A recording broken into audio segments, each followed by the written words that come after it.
Have you ever measured yourself late at night, felt a wave of relief or panic, then wondered if you're really enough? Maybe you've compared yourself to porn, locker room talk, or tried to guess what women secretly want based on whispers and rumors. Here's the truth most men never hear. You've been lied to your entire life about what normal is and what women actually prefer. Today, I'm going to show you the science, real studies with real numbers and real answers, and by the end, you'll know exactly where you stand and why it's far better than you think. But here's the twist. The numbers aren't even the most important part. If you want honest, evidence-based men's health content like this, hit like, drop a comment with your age and country, and subscribe. Now let's destroy some myths. First, the lie. Most men believe the average erect penis is between 6 and 7 inches. Wrong. The largest meta-analysis ever done, over 15,000 men measured by doctors in clinical settings, not self-reported online, puts the real average at 5.1 to 5.5 inches in length and 4.6 inches in girth. That means if you're 5.3 inches long and 4.6 inches around, you are dead center average, not small, not below par, not inadequate, average. Only 5% of men are over 6.3 inches. Only 5% are under 4 inches. The rest of us, we're all in the same boat, comparing ourselves to a fantasy that doesn't exist outside of adult films, camera tricks, and Photoshop. But here's where it gets really interesting. Researchers wanted to know what women actually prefer, so they did something bold. They built three-dimensional silicone models in dozens of sizes, from 4 inches all the way to 8 inches long, from thin to very thick, and asked hundreds of women to physically choose what they wanted. Not in theory, not on an anonymous survey where they could exaggerate or hide their answers. They held the models in their hands, felt the weight and shape, and picked. The results were broken into two categories: what women would choose for a one-night stand and what they would choose for a long-term partner. For a one-night affair, the average chosen length was 6.4 inches with 5-inch girth. For a long-term partner, it dropped to 6.1 inches and 4.8 girth. Notice something? Both are barely above the population average.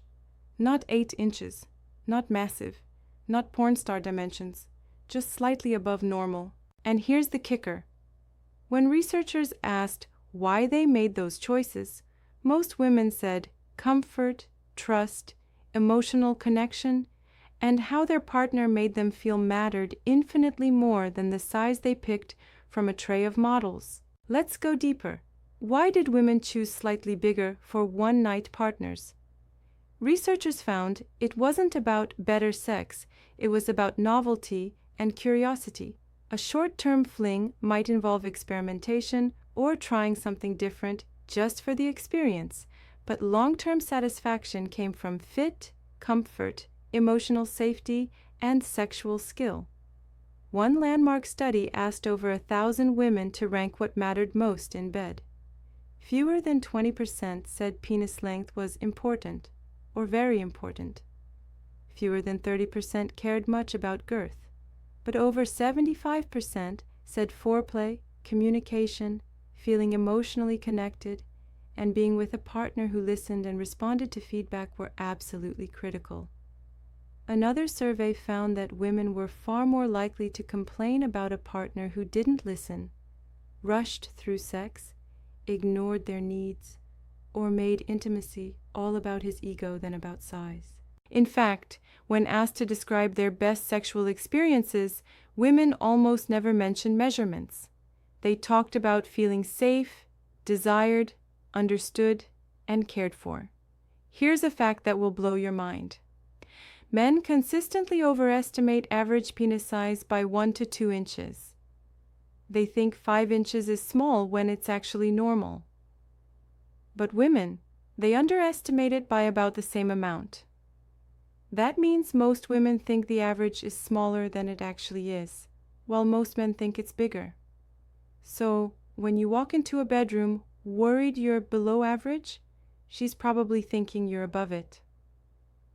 The anxiety, the shame, the constant comparison, it's almost entirely in your head, built on myths and distorted expectations, not reality. Now let's talk about what really matters during sex.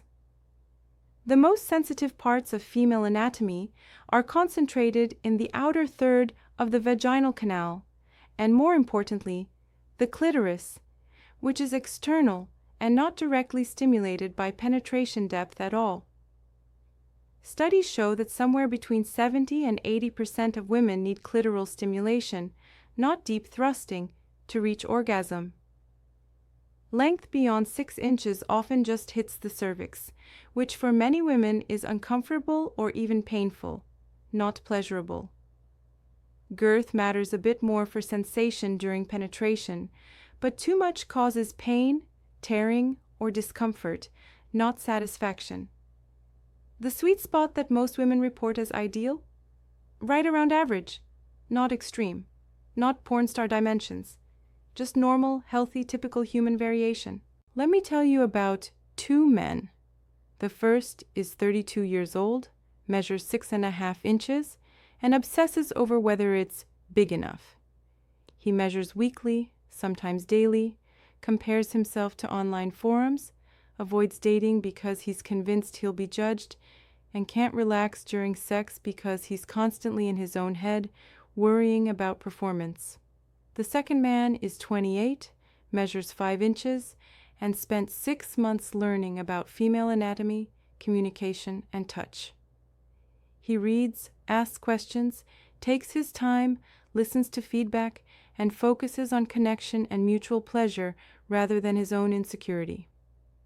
Guess which one gets better feedback from partners? Guess which one has more fulfilling relationships and more satisfying sex? Guess which one is genuinely happier? Size didn't determine the outcome. Confidence, skill, emotional intelligence, and care did.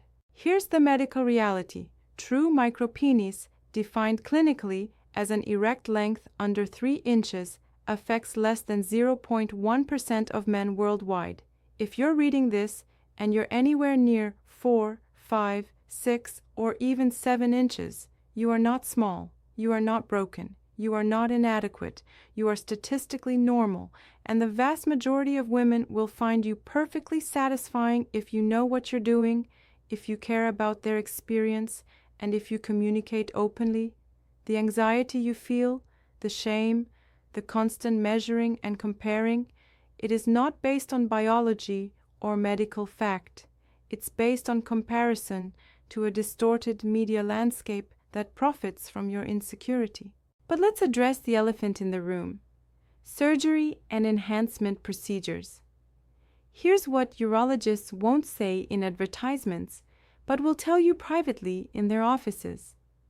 Most cosmetic penile enlargement surgeries do not work as advertised and carry serious, sometimes permanent risks. These include scarring, nerve damage, erectile dysfunction, chronic pain, infection, deformity, loss of sensation, and severe psychological trauma if results are poor or complications arise. Research shows that most men who seek these procedures are already within the normal range and are suffering from body dysmorphia or distorted self-image, not a genuine medical problem. The pills, pumps, creams, stretching devices, and miracle supplements you see advertised online? Almost universally ineffective for producing any permanent change in size, and some can cause real harm, tissue damage, blood vessel injury, or worsening erectile function. If a product promises you 2 extra inches in 30 days, it's lying to you, and it's designed to take your money while feeding your insecurity. So what actually works? Health. Real sustainable health. Cardiovascular fitness improves blood flow throughout the body, including to the penis, leading to firmer, fuller, more reliable erections. Losing excess weight, especially belly fat, reduces the fat pad around the base of the penis, which can visually add up to an inch or more, by revealing length that was hidden. Quitting smoking improves vascular health and erectile quality. Cutting back on alcohol reduces inflammation and supports better hormonal balance and sexual function. Getting 7 to 8 hours of quality sleep every night supports testosterone production, energy levels, and mood. Managing stress through exercise, meditation, or therapy reduces cortisol and improves overall sexual desire and performance. One study found that men who exercised regularly, maintained a healthy weight, didn't smoke, and drank moderately were rated by their partners as significantly more attractive and better lovers than men who were physically larger but unhealthy, sedentary, or stressed. The difference wasn't size, it was vitality, energy, confidence, and presence. Here's your action plan. A real, practical roadmap you can start today. For the next 7 days, every time you catch yourself comparing your size to someone else, to porn, to an online chart, or to a memory from the locker room, stop and redirect that thought. Ask yourself, what can I do today that will make me a better lover, a healthier man, and a more confident partner? Spend time learning about female anatomy, not just penetration, but the clitoris, the labia, erogenous zones all over the body. Practice communication skills. If you're in a relationship, ask your partner openly and without defensiveness what feels good, what she enjoys, what she wishes you'd do more of. If you're single, work on your health, walk more, sleep better, eat real whole foods, cut back on junk, alcohol, and late-night scrolling. Build your confidence not by chasing a number on a ruler, but by becoming a man who is healthy, present, skilled, and emotionally available. For the second week, days 8 through 14, add one concrete health change and stick with it. Commit to cardio exercise 3 to 5 times a week, even if it's just brisk walking for 30 minutes. Cut alcohol intake in half or eliminate it entirely. Get 8 full hours of sleep every single night. Drink more water, eat more vegetables. Notice how your body responds. Notice improvements in morning erections, energy levels, mood stability, and self-esteem. Realize that these factors, which are entirely within your control and have nothing to do with measurements, do vastly more for your sex life and your partner's experience than any fraction of an inch ever could. When you feel healthier, more rested, more energized, and more confident in your body's responsiveness and reliability, that translates directly into better intimacy, better communication, and better sex. Let me tell you what women actually say when researchers ask them privately and anonymously, away from judgment or social pressure. They want a partner who listens, who takes time, who doesn't rush, who doesn't make sex about his own ego or insecurity, who cares about her pleasure as much as his own. They want emotional connection, patience, creativity, playfulness, trust, and feeling safe enough to ask for what they want. One woman in a major study said, "I'd rather have a man who's 5 inches and fully present than 7 inches and selfish or distracted." Another said, "Honestly, size matters less than literally everything else. How he treats me, how he kisses me, whether he listens when I talk, whether he makes me feel wanted." These aren't outliers or exceptions.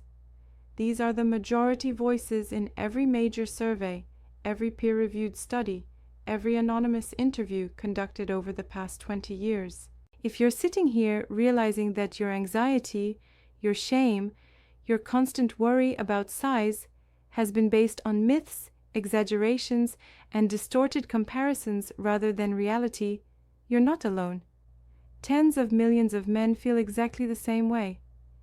If you've avoided relationships, felt deep shame about your body, measured obsessively, or let this dominate your thoughts and affect your happiness, know that you can change that narrative starting today. If these thoughts are severe, persistent, or lead to depression, social withdrawal, or avoidance of intimacy, talking to a therapist, a sex counselor, or a urologist is not weakness, it's wisdom and self-care. Body dysmorphia focused on penis size is real, it's common, and it's treatable. Most men who seek help realize they were physically normal all along and just needed support, perspective, and permission to believe it. Here's the final truth, and I want you to really hear this. You are enough.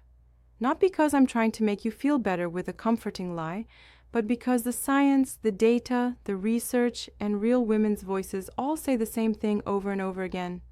Normal is enough. Average is satisfying. Skill beats size.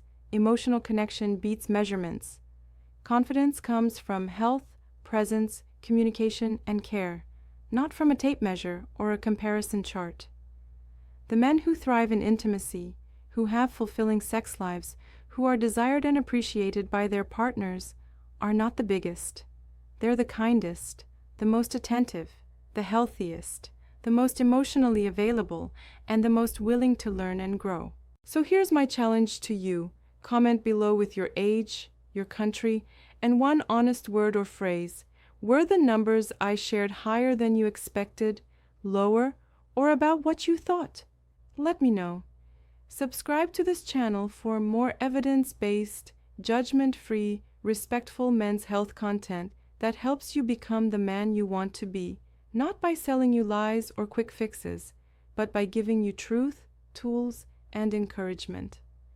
And remember this above all, your worth as a man, your value as a partner, and your capacity to give and receive deep pleasure and connection were never written on that ruler.